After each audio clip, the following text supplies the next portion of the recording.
तक की Facebook live पे आप सभी का बहुत बहुत स्वागत है। और देखिए खबरों में अब जिसका इंतजार कम से कम पॉलिटिकल पार्टीज तो ज़बरदस्त तरीके से कर रही होंगी, वो दिन आखिरकार आ गया।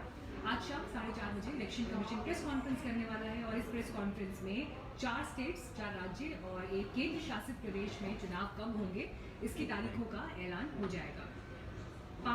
ये 4 राज्य कौन कौन से? केरल, पश्चिम बंगाल, असम, इसके अलावा आपको बता दें तमिलनाडु और केंद्र शासित प्रदेश पुडुचेरी, जहां पर चुनाव की तारीखों का आज ऐलान हो सकता है। ये खबर जैसे ही सामने आई, दिल की धड़कनें तो बहुत बढ़ गई होंगी। दिलचस्प ये है कि चुनाव जो है वो लोकतंत्र का सबसे बड़ा पर्व माने जाते हैं और अब क्योंकि नई विधानसभा का गठन होता है तो ज़बरदस्त हलचल होती है, एक अलग माहौल, वो सब चीज़ें अपनी जगह। लेकिन निगाहें पश्चिम बंगाल पर सबसे ज़्यादा है क्योंकि बीजेपी ने जिस तेज़ी के साथ अपना विजय आगे बढ़ाया देश के अलग अलग राज्यों में, पश्चिम बंगाल उसके लिए एक बड़ी चुनौती है। जो है यानी ममता बनर्जी जिनकी सरकार वहाँ पर है, मुख्यमंत्री बड़ी जुझारू नेता हैं, फाइटर स्पिरिट के साथ मैदान में उतरती है और एक कड़ी टक्कर इस वक्त वहाँ पर टीएमसी और बीजेपी के बीच दिखाई दे रही है। ऑडियो क्लियर है? तो टीएमसी और बीजेपी के बीच एक ज़बरदस्त टक्कर दिखाई दे रही है। हालांकि चुनाव आयोग जैसे ही तारीखों का ऐलान करेगा, ऐलान के साथ ही आचार संहिता भी लागू हो जाती है। तो मॉडल कोड ऑफ कंडक्ट, जिसमें फिर उसके बाद कई तरह की पाबंदियां होती हैं। आप घोषणाएं नहीं कर सकते, लुभावने वादे नहीं कर सकते, लेकिन इस दौरान रैलियों में जो बयान दिए जाते हैं, जो पिच सेट किया जाता है, वो अपने आप में वोटर को प्रभावित करने की पूरी क्षमता रखता है। सबसे पहले हम बात करते हैं चैलेंजेस क्या हैं इलेक्शन कमीशन के सामने, क्योंकि आपको याद होगा बीता पूरा साल कोविड की वजह से बड़ी परेशानी वाला पूरे देश दुनिया के लिए रहा। पहले चुनाव जो इस कोविड काल में हुए वो बिहार में हुए, जिसे इलेक्शन कमीशन ने कामयाबी के साथ कंडक्ट कराया। और उसके बाद भी आप देखिए वहाँ पर जिस तरह से रैलियाँ हुई हैं, चुनावों के लिए जितना बड़ा फोर्स डिप्लॉय किया गया, अलग अलग चरणों में चुनाव हुए, वहाँ का अनुभव इलेक्शन कमीशन के बहुत काम आएगा। हालांकि तब आपको याद होगा उस समय तो वैक्सीन भी नहीं आई थी। अब 2 वैक्सीन देश के पास हैं, दूसरे चरण में हम वैक्सीनेशन के पहुँच चुके हैं और बोर्ड के एग्ज़ाम्स भी देखिए इस समय में होने हैं। तो ये कहा जा रहा है कि मई के पहले हफ्ते में चुनाव की तारीखों का ऐलान हो सकता है। और बंगाल की अगर स्पेसिफिकली बात करें तो 8 चरणों में बंगाल में चुनाव कराए जा सकते हैं। असम में खबरें मिल रही हैं कि 3 चरण में मतदान हो सकता है। इसके अलावा केरल, तमिलनाडु और पुडुचेरी में एक ही चरण में मतदान कराए जाने की संभावना बताई जा रही है। 5 राज्यों की मतगणना एक ही दिन होगी और 1 मई से पहले विधानसभा गठन की प्रक्रिया पूरी कर ली जाएगी। तो यानी कि चुनाव, हालांकि अगर एक करेक्शन मैं यहाँ पर कर दूं कि अगर 1 मई से पहले विधानसभा का गठन हो जाए, ये प्लान है, तो अप्रैल के समय में चुनावों की ये तारीखों की घोषणा जो है वो इलेक्शन कमीशन कर सकता है। केरल में कोरोना के बढ़ते मामले इस वक्त सबसे बड़ी चुनौती हैं चुनाव आयोग के सामने। तमिलनाडु और केरल, महाराष्ट्र, तमिलनाडु, केरल, यहाँ पर जिस नए सिरे से एक बार फिर कोरोना के संक्रमण ने सर उठाना शुरू किया, तो ये एक चैलेंज इस वक्त है। लेकिन उससे अलग अगर बंगाल की हम बात करें तो बंगाल में एक अलग तरह का चैलेंज इस वक्त इलेक्शन कमीशन के सामने है। बंगाल में चुनाव से पहले चुनावी हिंसाओं का एक अपना इतिहास रहा है। आप जब बंगाल के इतिहास के पन्ने पलटते हैं तो वो आपको हर दौर में दिखाई देते हैं, चाहे जब वहाँ पर वाम सरकार का दौर चला, उसके बाद आंदोलन करके ममता बनर्जी वहाँ पर आई। लेकिन ऐसा नहीं है कि चुनावी हिंसा ममता बनर्जी के दौर में ख़त्म हो गई। अब तीसरी फोर्स यानी टक्कर जो है वो बीजेपी और ममता बनर्जी के बीच है। लेकिन वैसी ही तस्वीर एक बार फिर दिखाई दे रही है। वहाँ पर हमले होना, जिस तरह से कार्यकर्ताओं की मौत हुई है, जेपी नड्डा के काफिले पर हमला हुआ था, उन तस्वीरों ने सुर्खियां बटोरी थी। एक टकराव की स्थिति जो बड़े नेता हैं उनके बीच दिखाई दे रही है, जिसका जिक्र हम कल के लाइव चैट में भी कर रहे थे।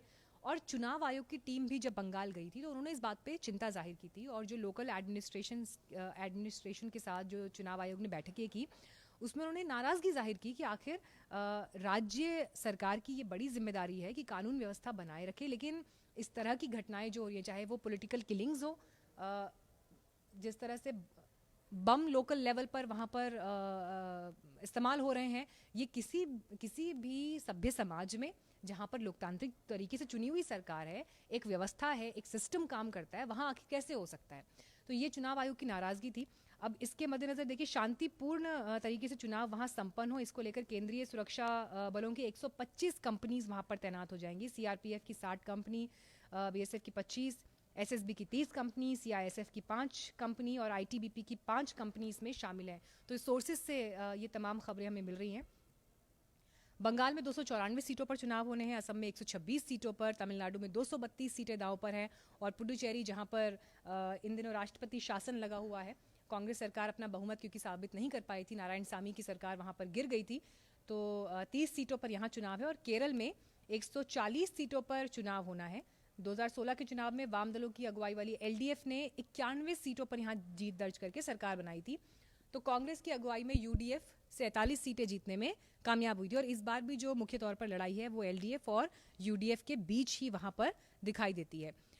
मुद्दे जिस तरह के हावी हैं, आपने देखा, अगर हम स्पेसिफिकली असम, बंगाल, केरल की बात करें तो सीएए को लेकर एक हलचल है, लेकिन उससे अलग राज्यों के हिसाब से स्थितियां बदलती हैं, वहाँ के स्थानीय मुद्दे बदलते हैं।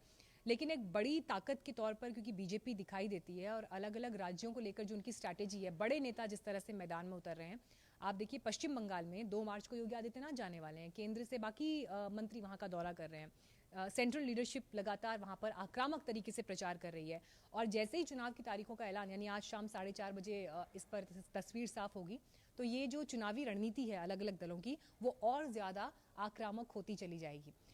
लेकिन जिक्र हम बार बार बंगाल का क्यों कर रहे हैं, क्योंकि बंगाल से इस बार पूरे देश के लिए बड़े मैसेज निकल कर आएंगे, क्योंकि वहां पर स्टेक्स हाई हैं।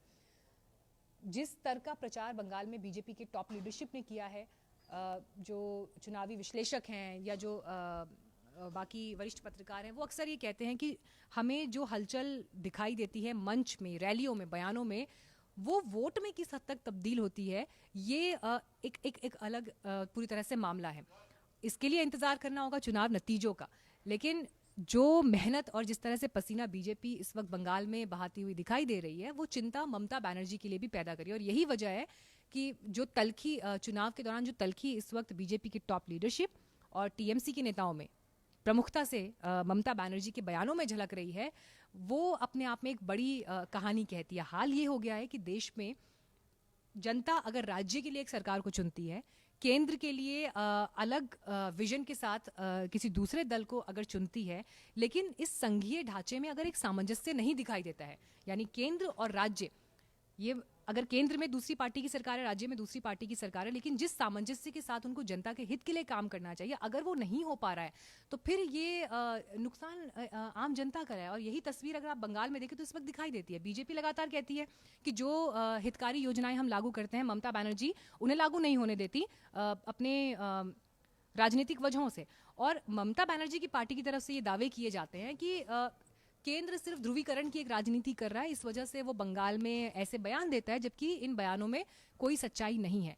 लेकिन अब गेंद जाएगी आज शाम 4:30 बजे के बाद जनता के पाले में, जब तारीखों का ऐलान हो जाएगा और इन तारीखों के ऐलान के साथ ही जनता भी अपना मूड बनाने में, अपना विचार सेट करने में कि वोट किसके लिए दबेगा, यहाँ से अपना फैसला तय करना शुरू करेगी। तो अब आने वाले दिन चुनावों के लिहाज से और दिलचस्प होने वाले हैं। लगातार कवरेज आप देखते रहेंगे। आज दोपहर 3 बजे से भी चुनाव की तारीखों को लेकर आज तक पर कवरेज जारी रहेगा। बाकी आप हमारे सोशल मीडिया प्लेटफॉर्म्स पर जुड़े रहें। बहुत बहुत धन्यवाद हमारे साथ जुड़ने के लिए।